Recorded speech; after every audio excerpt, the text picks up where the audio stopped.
did I say coffee did I say koi na banu pan be did I di una banu ni ko nang le ga una bado ai man bi ki joy ko malong gi do labro to yaw ni yaw ina do da matam na nong na nang facebook to la tha ga le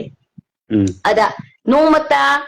nang na ingoda no bani na isan to be ai nang ushi khangna si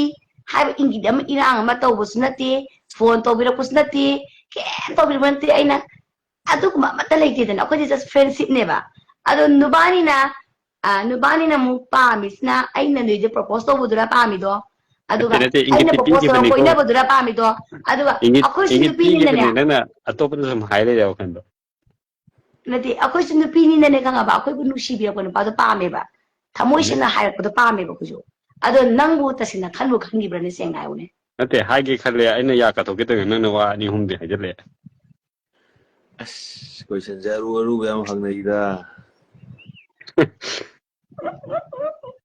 yare just khai ai wa ngang bi chan sam ta phang de ai wa de da ai good listener ne sum tar ga tham bane ma namda tham ba da ai wa ngang do ngam hau da bai ta namdara thambaga ye